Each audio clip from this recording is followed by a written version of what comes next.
Things Fall Apart by Chinua Achebe, Part 2, Chapter 14 to 19। Last part में हमने discuss किया था कि अकोंगो को उसके विलेज से यानी उसके क्लैन से उमोफिया से निकाल दिया गया था फॉर 7 ईयर्स। तो उसके बाद जो अकोंगो है वो अपने मदरलैंड यानी कि जहाँ पर उसकी माँ रहा करती थी वहाँ पर जिसका नेम इस क्लैन का यानी इस विलेज का नेम मबांटा है, वहाँ पर चला जाता है अपने फैमिली मेम्बर्स के साथ। वहाँ पहुँचने पर जो उचेंडू है जो एक यानी कि ओकांगो का अंकल है जिसे हम उस क्लैन का एक रिस्पेक्टेबल मैन भी है, वो इसका इस्तकबाल करता है और जो उसके बच्चे हैं यानी कि जो ओकांगो के कज़न होते हैं वो उनको रहने के लिए यानी कि अपना घर बनाने के लिए उनको ज़मीन फराहम करते हैं और कुछ याम देते हैं ताकि वो फसल वगैरह जो है वो लगा सकें और अपने बच्चों का गुजारा कर सकें ओकांगो के लिए। तो उसके बाद जो है वो उचेंडू जो कि ओकांगो का अंकल है उसके सबसे छोटे बेटे की शादी होती है। मैरिज सेरेमनी दिखाई जाती है जिसके अंदर ब्राइड जो है वो एक ब्राइड को लाया जाता है, वो एक हैन के साथ आती है और फिर वही रसूमात दिखाई जाती हैं एक वो कल्चर की। उसके बाद जो है उचेंडू अपनी पूरी फैमिली को और ओकांगो को एक जगह इकट्ठा करता है और ओकांगो से ये पूछता है कि क्या तुम्हें कुछ सवालात के जवाब लेने के लिए उसको बुलाता है कि क्या तुम्हें मालूम है कि जो बच्चे होते हैं उनका नाम उनके बाप के नाम के साथ क्यों जोड़ा जाता है और इसके अलावा कि मदर को सुप्रीम क्यों कहा जाता है और ये कि मदर को उसके अपने जो है विलेज में क्यों बरीड किया जाता है। तो इन सवालात के जवाब ओकांगो के पास नहीं होते हैं। तो उचेंडू उसको बताता है कि मदर सुप्रीम इसलिए होती है कि जब भी बच्चे को कोई तकलीफ़ पहुंचती है तो वो जो है अपनी तकलीफ़ को दूर करने के लिए अपनी माँ का सहारा लेता है, उसके पास जाता है। इसीलिए जो है कि तुम्हें भी क्योंकि तुम्हारी माँ यहाँ पर दफन है और तुम अपनी माँ से जो है वो सहारा लेने यहाँ पर आए हो क्योंकि जो मदर है वो कभी भी नहीं मरती। तो इसके बाद वो उसको समझाता है और कहता है कि ज़िंदगी में जो तकलीफ़ है बाज़ औक़ात हमें ऐसे नाकर्दा गुनाहों की भी सज़ा मिल जाती है जो हमने ना किए हों। बहरहाल हमें मुश्किलात का मुकाबला करना चाहिए और अपनी लाइफ को जो है वो आगे बढ़ाना चाहिए। इसके बाद जो है ओब्रिका जो कि ओकांगो का फ्रेंड था वो उससे मिलने आता है और उचेंडू को बताता है कि जो अबाइना विलेज है वो बिल्कुल ख़त्म होके रह गया है क्योंकि वहाँ पर एक जो ब्रिटिश है उसको देखा गया था जो कि एक साइकिल के थ्रू वहाँ पर आया था। लेकिन जो लोग हैं वहाँ पे जो अफ्रीकन्स थे नाइजेरियन उन्होंने वो उसको पहचान ना सके और उसकी साइकिल से क्योंकि वो न्यू थी उनके लिए और वो उससे डर गए और उन्होंने उसको ये जो है आयरन फोर्स का नाम दिया और इसे जो घबराहट में उन्होंने उसको कत्ल कर दिया। और उसकी वजह से जो ब्रिटिशर्स थे उन्होंने पूरे क्लैन पर हमला किया और जितने भी वहाँ पर लोग थे उनको मारा और जो बाकी थे वो दूसरे क्लैन की तरफ मूव कर दे। अब अबाइना में जो है वो ब्रिटिश का जो है वो राज है। ये ओब्रिका इनको बताता है जब वो ओकांगो के पास आता है उसके यॉम्स के कुछ पैसे देने और उसको बताने कि उसकी फसल के जो कुछ यॉम्स उसके पास बचे हुए थे वो सेल करके उनकी जो पेमेंट है वो उसको देने के लिए वापस आया है। नेक्स्ट जो मबांटा विलेज है उसमें अबाइना के विलेज से जो ब्रिटिश थे यानी कॉलोनाइजर थे वो वहाँ पर आके रहना शुरू कर देते हैं जिसमें स्टार्टिंग में 3 प्रीस्ट होते हैं। वो वहाँ पर मशीनरी के थ्रू लोगों को क्रिश्चियनिटी के मज़हब में लाते हैं और आहिस्ता आहिस्ता उससे मबांटा के जो काफ़ी ज़्यादा क्लैन मेंबर्स हैं वो उसमें क्रिश्चियनिटी में शामिल होना स्टार्ट हो जाते हैं और आहिस्ता आहिस्ता ये बात पूरे विलेज में फैल जाती है कि यहाँ पर जो ब्रिटिश आए हैं वो जो हैं इनको अपने मज़हब में लेकर जा रहे हैं। इसके साथ साथ जो प्रीस्ट हैं उनको प्रीच करते हैं, उनके गॉड के बारे में कहते हैं कि कोई ओरेकल कोई गॉड नहीं होता बल्कि वर्ल्ड का जो गॉड एक है और जिन खुदाओं की ये इबादत करते हैं इस तरह कुछ नहीं है। जिस पर जो उनके रिस्पेक्टेबल मेंबर्स होते हैं यानी कि जो जिनको हम सरदार कह सकते हैं जो उस क्लैन के वो इस बात पर बहुत ज़्यादा नाराज़ होते हैं कि ये इनके खुदाओं के बारे में क्या कह रहे हैं। लेकिन आहिस्ता आहिस्ता वो मशीनरी के थ्रू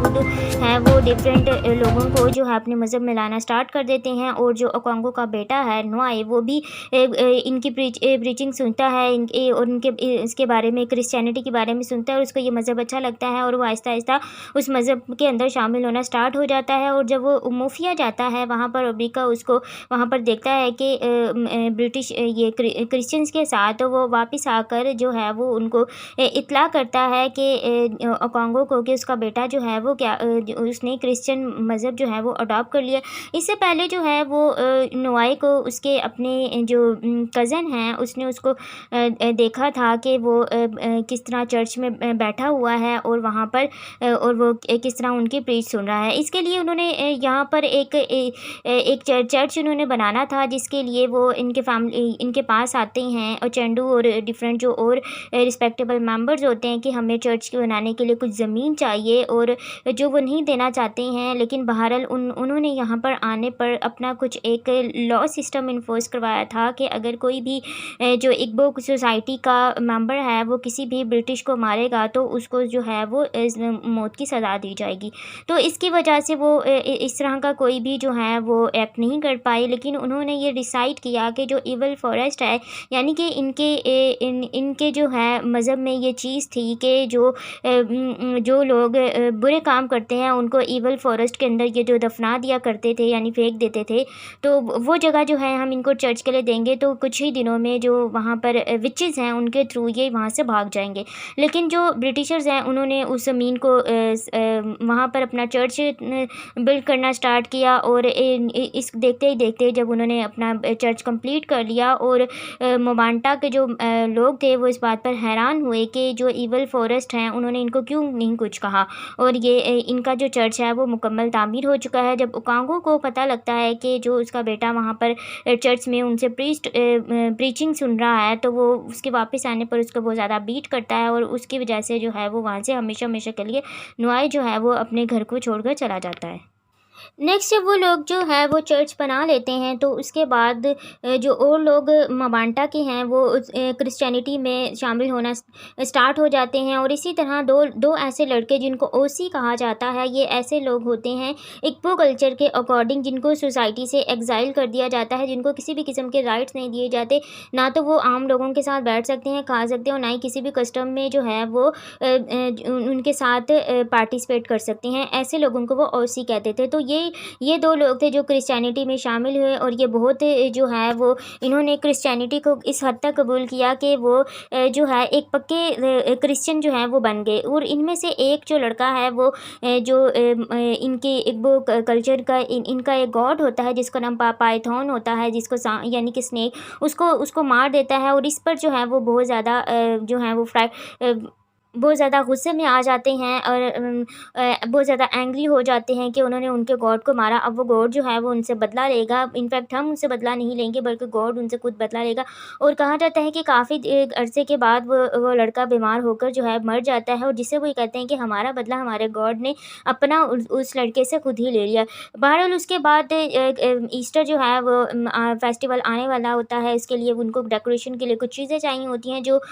कलर्स वगैरह, और उसके लिए वो कुछ जो डिफरेंट ग्रुप्स बनाते हैं वुमेन के कि वो जाएं ऑनलाइन। लेकिन जो क्लैन मेंबर्स हैं वो उनको वो लेने नहीं देते और उनको वो ज़्यादा मारते हैं। जिस पर जो एक मिस्टर कियागा वहाँ पर मौजूद होता है, जो एज अ ट्रांसलेटर वहाँ पर रोल अदा कर रहा होता है, जो उनकी लैंग्वेज को इसमें ट्रांसलेट करके बताता है। वो उनसे कहता है कि ऐसा उन्होंने क्यों किया। और इसके साथ साथ जो है वो 7 ईयर्स ओकांगो के ख़त्म होना स्टार्ट हो जाते हैं, क्योंकि 6 ईयर्स के बाद 7 ईयर स्टार्ट हो जाता है। अब ओकांगो को अपनी जो है विलेज ओमोफिया वापस जाना था। इसके लिए वो लास्ट एक फ़ीस्ट का इंतज़ाम करता है, जिसमें अपने सारे फैमिली मेम्बर्स को बुलाता है और उनको शुक्रिया अदा करता है कि इन 7 सालों में उसकी फैमिली ने उसका बहुत ज़्यादा साथ दिया। इसके लिए वो एक एनिमल की एग्जांपल भी देता है कि अगर किसी एनिमल को तकलीफ़ पहुँचती है तो वो खुद ही इसको दूर करता है किसी दीवार वगैरह से रगड़ के। लेकिन इंसान को जब तकलीफ़ होती है उसके लिए उसको जो है वो रिश्तेदारों की ज़रूरत होती है। उसी में से एक ओल्ड मैन उठता है और कहता है कि अब मुझे मज़ीद जो है वो